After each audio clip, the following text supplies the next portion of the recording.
ಇವತ್ತು ನಾವು ಯೇಸು ಸ್ವಾಮಿ ಬಾಪ್ತಿಸಮ್ ಯಾಕೆ ತಗೊಂಡವ್ರ ಅನ್ನೋದ್ರ ಬಗ್ಗೆ ನಾವು ಧ್ಯಾನ ಮಾಡೋಣ. ಯೇಸು ಸ್ವಾಮಿ ಅವರು ದೀಕ್ಷಾಸ್ಥಾನ ಯಾಕೆ ತಗೊಂಡಾರ? ಈಗ ಬಾಪ್ತಿಸಮ್ ಕೊಡುವಂತ ಯೋಹಾನು ಎಲ್ಲರಿಗೆ ಬಾಪ್ತಿಸಮ್ ಯಾಕೆ ಕೊಡ್ತಿದಾನ?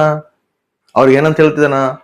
ಮಾರು ಮನಸ್ಸು ಹೊಂದಬೇಕು, ನೀವು ಪಾಪ ಕ್ಷಮಾಪಣೆಗಾಗಿ ಮಾರು ಮನಸ್ಸು ಹೊಂದಿ ನೀವು ಬಾಪ್ತಿಸಮ್ ತಗೊಳ್ರಿ ಅಂತೇಳಿ ಹೇಳ್ತಾರೆ. ಅಂದ್ರೆ ಇಸ್ರಾಯೇಲ್ ಪ್ರಜೆಗಳೆಲ್ಲ ತಾವು ಮಾಡಿರೋಂಥ ತಪ್ಪುಗಳನ್ನ ಪಾಪನ ಒಪ್ಕೊಂಡು ಮಾರು ಮನಸ್ಸು ಹೊಂದಿ ಬಂದು ಬಾಪ್ಸನ್ ತಗೊಳ್ಬೇಕು. ಮತ್ತೆ ಇಲ್ಲಿ ಯೇಸು ಸ್ವಾಮಿ ಬಂದು ಬಾಪ್ಸನ್ ತಗೊಂಡಾನ. ಯೇಸು ಸ್ವಾಮಿನಲ್ಲಿ ಏನು ಪಾಪ ಐತಂತೇಳಿ ಮಾರು ಮನಸ್ಸು ಹೊಂದಬೇಕು.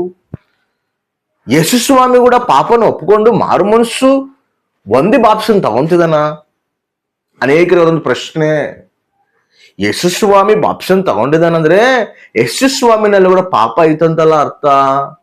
ಮತ್ತೆ ಯಾಕೆ ಯೇಸು ಸ್ವಾಮಿ ಬಾಪ್ಸನ್ ತಗೊಂಡಿದ್ದಾನ ಅಂತೇಳಿ ಪ್ರಶ್ನೆ ಮಾಡ್ತಿರ್ತಾರ. ಮತ್ತು ಇವ್ರು ಯಾರಂದ್ರೆ ಬೈಬಲ್ ವಾಕ್ಯ ಅವಗಾನ ಇಲ್ಲದವರು ಈ ಒಂದು ಪ್ರಶ್ನೆ ಮಾಡ್ತಾರ. ಇಡೀ ವಾಕ್ಯ ಏನಂತ ಹೇಳ್ತಿದೆ ನೋಡೋಣ ನಾವು. ಮತ್ತಾಯ ಸುವಾರ್ತೆ 3ನೇ ಅಧ್ಯಾಯ 15ನೇ ವಚನ.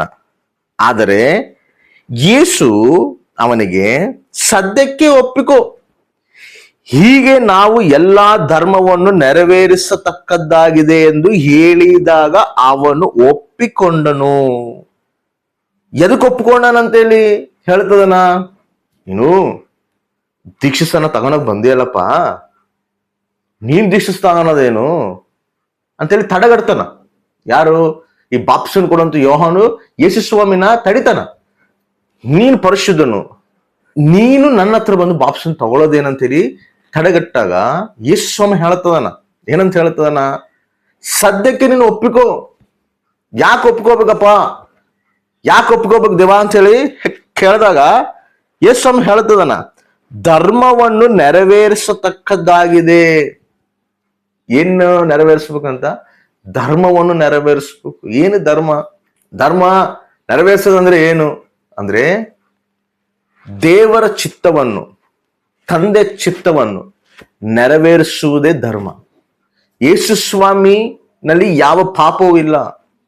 ಯೇಸು ಸ್ವಾಮಿನಲ್ಲಿ ಯಾವ ಒಂದು ಆ ಪಾಪ ಕ್ರಿಯೆಗಳು ಕಾಣ್ತಿಲ್ಲ. ಅದಕ್ಕೆ ಯೇಸು ಸ್ವಾಮಿ ಹೇಳ್ತಾನ, ನನ್ನಲ್ಲಿ ಯಾರಾದ್ರೂ ಪಾಪ ಐತಂತ ನೀನು ರುಜು ಮಾಡ್ತೀರಾ ಅಂತ ಹೇಳಿದ್ರೆ ಎಲ್ಲರೂ ಕೂಡ ಸಾಷ್ಟಾಂಗ ಪಟ್ಟು ನಿನ್ನಲ್ಲಿ ಯಾವ ಪಾಪವೂ ಇಲ್ಲಪ್ಪ, ನೀನು ಪರಿಶುದ್ಧನ ಅಂತ ಹೇಳ್ತಾರ. ಪಿಲಾತು ಕೂಡ ಒಂದು ಮಾತು ಹೇಳ್ತಾನ. ಯೇಸು ಸ್ವಾಮಿ ಮೇಲೆ ಇವರು ಸುಳ್ಳು ಸಾಕ್ಷಿಗಳು ಹೇಳ್ತಿದ್ರೆ ಪಿಲಾತ್ ಅಂತನ, ಇತ್ತಿನಲ್ಲಿ ನನಗೆ ಯಾವ ಪಾಪವೂ ನನಗೆ ಕಾಣುತ್ತಿಲ್ಲ, ಇತ್ತು ನೀತಿವಂತನು ಅಂತ ಹೇಳ್ತಾನ. ಯಾವ ದೋಷವೂ ಇದನ್ನಲ್ಲಿ ಕಾಣುತ್ತಿಲ್ಲ ನನಗೆ. ಅಂದ್ರೆ ಯೇಸು ಸ್ವಾಮಿ ಪರಿಶುದ್ಧನು. ಪರಿಶುದ್ಧನಾಗಿ ಇದ್ದು ಕೂಡ ಬಾಪ್ತಿಸಮ್ ಎದಕ್ ತಗೊಂತಿದ್ದಾನಂದ್ರೆ ಧರ್ಮನ ನೆರವೇರ್ಸಕ, ತಂದೆ ಚಿತ್ತನ ನೆರವೇರ್ಸಕ. ತಂದೆ ಚಿತ್ತ ಏನಪ್ಪಾ ಅಂತ ಹೇಳಿದ್ರೆ, ಯೆಶಾಯನ ಗ್ರಂಥದಲ್ಲಿ ಬರೆದಿರುವಂತ ಪ್ರಕಾರ 53ನೇ ಅಧ್ಯಾಯದಲ್ಲಿ, ನೀನು ಪಾಪಿಗಳ ಸಂಗಡ ನೀನು ಇರಬೇಕು, ಅವ್ರ ಭಾರ ನೀನು ಓರಬೇಕು. ನೋಡ್ರಿ, ಅದನ್ನ ನಾನು ಓದಿಸ್ತೀನಿ. ಯೆಶಾಯನ ಬರೆದ ಗ್ರಂಥವು 53ನೇ ಅಧ್ಯಾಯ 12ನೇ ವಚನ. ತನ್ನ ಪ್ರಾಣವನ್ನು ಧಾರೆ ಎರೆದು ಮರಣ ಹೊಂದಿ ದ್ರೋಹಿಗಳೊಂದಿಗೆ ತನ್ನನ್ನು ಎನ್ನಿಸಿಕೊಂಡು, ಯಾರೊಂದಿಗೆ? ದ್ರೋಹಿಗಳೊಂದಿಗೆ ತನ್ನನ್ನು ಎನ್ನಿಸಿಕೊಂಡು ಬಹುಜನ ದ್ರೋಹಿಗಳ ಪಾಪವನ್ನು ಓರುತ್ತಾ ಅವರಿಗಾಗಿ ವಿಜ್ಞಾಪನೆ ಮಾಡು. ನೋಡ್ರಿ, ದ್ರೋಹಿಗಳಾಗಿ ಎನ್ನಿಸಿಕೊಂಡು ಅಂದ್ರೆ ಪಾಪ ಎಲ್ಲ ಕೂಡ ಯಾರ ಮೇಲೆ ಬರಕತ್ತೈತೆ? ಯೇಸು ಸ್ವಾಮಿ ಮೇಲೆ ಬರಕತ್ತೈತೆ. ಸಕಲ ಮಾನವನ ಪಾಪ ಆತ ಓರಬೇಕು. ಇವಾಗ ಆತ ಪಾಪ, ನಮ್ಮ ಪಾಪಗಳಲ್ಲಿ ಆತ ಓರಬೇಕಂದ್ರೆ ಕೂಡ ನಮಗೆ ನಮ್ಮ ಹತ್ರ ಆತ ಕೂಡ ಪಾಪಿಯಾಗಿ ನಿಂತನ. ಅದು ತನ್ನ ಚಿತ್ತ, ಅದು ತನ್ನ ಸಂಕಲ್ಪ, ಅದು ನೆರವೇರಬೇಕು. ಅದು ನೆರವೇರದ ಸಲುವಾಗಿ ತಾನು ಬಾಪ್ತಿಸಮ್ ತಗೊಂತಾನ. ತಂದೆ ಚಿತ್ತನ ನೆರವೇರಿಸದೆ ಧರ್ಮ, ತಂದೆ ಚಿತ್ತನ ನೆರವೇರಿಸದೆ ನೀತಿ. ಏಸಯ್ಯ ಆ ಒಂದು ತಂದೆ ಚಿತ್ತನ ನೆರವೇರಿಸಿದಾನ. ಅದಕ್ಕೆ ಹೇಳ್ತಾನ, ಅಯ್ಯ ನನ್ನ ಚಿತ್ತ ಅಲ್ಲ ತಂದೆ, ನಿನ್ನ ಚಿತ್ತ ನೆರವೇರಬೇಕಂತ ಹೇಳ್ತಾನೆ. ನಿನ್ನ ಚಿತ್ತ ನೆರವೇರ್ಲಪ್ಪ. ಮತ್ತೆ ನಮ್ಮನ್ನು ನಾವು ಪರೀಕ್ಷಿಸ್ಕೊಂಡು ನಾವು ಕೂಡ ಧರ್ಮ ಪ್ರಕಾರ ನಡೀತಿದೀವ? ನಮಗೆ ಕೊಟ್ಟಿರೋಂಥ ಧರ್ಮನ ನಾವು ನೆರವೇರಿಸ್ತಿದೀವ? ಏನ್ ಧರ್ಮಪ್ಪ ಅಂದ್ರೆ ದೇವ್ರ ಚಿತ್ತನ ನಾವು ನೆರವೇರಿಸ್ತಿದೀವ? ದೇವ್ರು ನಮ್ಮ ಪಟ್ಲ ಇರುವಂತ ಉದ್ದೇಶ ನಾವು ನೆರವೇರಿಸ್ತಿದೀವ ಅಂದ್ರೆ ಧರ್ಮ ಪ್ರಕಾರ ನಾವು ನಡೀತಿದೀವಿ ಅಂತ ಅರ್ಥ, ನೀತಿ ಪ್ರಕಾರ ನಾವು ನಡೀತಿದೀವಿ ಅಂತ ಅರ್ಥ. ತಂದೆ ಚಿತ್ತನ ನೆರವೇರಿಸ್ತಿಲ್ದಂಗೆ ನಮ್ಮ ಚಿತ್ತನ ನಾವು ನೆರವೇರ್ಸಕ್ಕೆ ನಾವು ಜೀವಿಸ್ತಿದೀವಿ ಅಂದ್ರೆ ಧರ್ಮಗೆ ವಿರುದ್ಧವಾಗಿ ನಡೀತಿದೀವಿ ಅಂತ ಅರ್ಥ. ತಂದೆ ಚಿತ್ತಕ್ಕೆ ವಿರುದ್ಧವಾಗಿ ನಾವು ನಡೀತಿದ್ವಿ ಅಂತ ಅರ್ಥ. ಒಂದು ಸಲ ನಮ್ಮನ್ನು ನಾವು ಪರೀಕ್ಷಿಸ್ಕೊಂಡು ಯಾವ ರೀತಿ ನಾವು ಜೀವಿಸ್ತಿದ್ವಿ, ತಂದೆ ಚಿತ್ತನ ನೆರವೇರ್ಸಕ್ಕೆ ನಾವು ಜೀವಿಸ್ತಿದೀವ. ಫಸ್ಟ್ ಆಫ್ ಆಲ್ ಕೆಲವೊಬ್ಬರಿಗೆ ದೇವರು ನಮ್ಮ ಮೇಲೆ ಇರುವಂತ ಚಿತ್ತನೆ ಗೊತ್ತಿಲ್ಲ. ನನ್ನ ಮೇಲೆ ಏನ್ ಚಿತ್ತ ಇದ್ದಾನೆ ಏನೋ ನನಗೆ ಗೊತ್ತಿಲ್ಲ. ದೇವ್ರು ನನ್ನ ಮೇಲೆ ಉದ್ದೇಶ ಏನೋ ನನಗೆ ಗೊತ್ತಿಲ್ಲ. ಅರೇ, ನಮ್ಮ ಮೇಲೆ ದೇವ್ರ ಚಿತ್ತವು ಏನೈತೆ ಅನ್ನೋದೇ ನಮಗೆ ಗೊತ್ತಿಲ್ಲ ಅಂದ್ರೆ ಹೆಂಗ ನಿನ್ ತಂದೆ ಚಿತ್ತ ನೆರವೇರಿಸ್ತಿ? ಹೆಂಗ ನಿನ್ ದೇವ್ರ ಚಿತ್ತ ನೆರವೇರಿಸ್ತಿ? ಕೇಳಿರಿ, ನಿಮಗೆ ಕೊಡಲ್ಪಡೋದನ್ನ ದೇವ್ರು ವಾಗ್ದಾನ ಮಾಡನಲ್ಲ. ನಿಮಗೆ ಮರಗಾಗಿರೋದು ಯಾವ್ದಿಲ್ಲ, ಪ್ರತಿಯೊಂದು ನಾನು ನಿಮ್ಗೆ ತಿಳಿಸ್ತೀನಿ ಅಂತ ಹೇಳೋದನಲ್ಲ. ಕೇಳಿದ್ರೆ ಅದನ್ನ ತಿಳಿಸ್ತಾನಲ್ಲ. ದೇವಾ, ನನ್ನ ಮೇಲೆ ನಿನ್ ಚಿತ್ತ ಏನೈತೆ, ನನ್ನ ಮಕ್ಕಳ ಮೇಲೆ ಚಿತ್ತ ಏನೈತೆ, ನನ್ನ ಕುಟುಂಬ ಮೇಲೆ ಚಿತ್ತ ಏನೈತೆ ಅಂತ ಹೇಳಿ ಪ್ರಾರ್ಥನೆ ಮಾಡಿದಾಗ ಅದನ್ನ ದೇವ್ರು ನಮಗೆ ತಿಳಿಯಪಡಿಸ್ತಾನಲ್ಲ.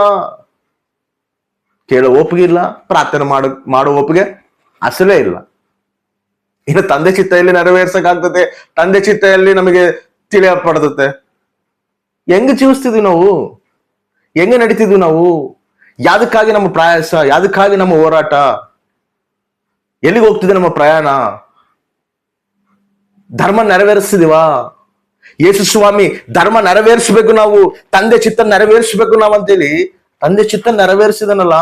ಮತ್ತೆ ನಮಗೆ ಕೊಟ್ಟಿರುವಂತ ತಂದೆ ಚಿತ್ತವು, ತನ್ನ ಉದ್ದೇಶವು ಏನಾಗಿದೆ ಅಂತ ನಾವು ತಿಳ್ಕೊಂಡು ಅದನ್ನ ನೆರವೇರಿಸುವಂತರಾಗಿ ನಾವು ಜೀವಿಸ್ಬೇಕಾ?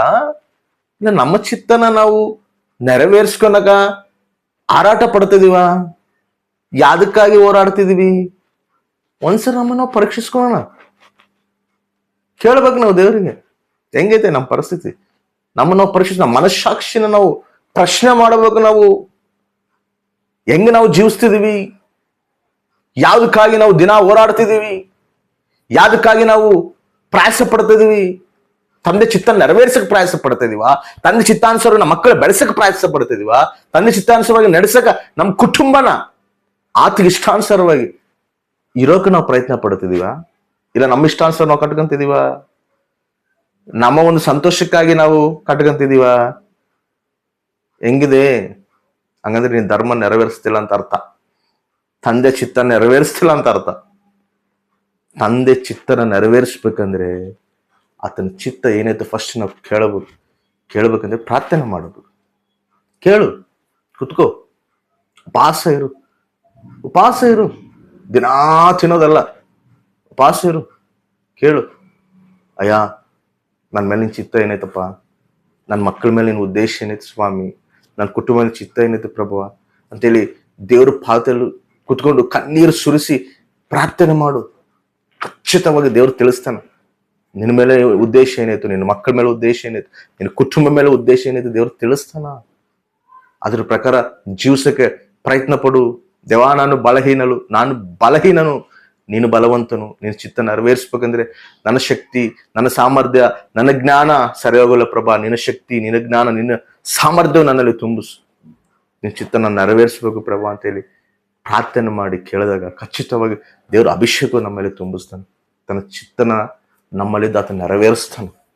ಆಮೇನ್.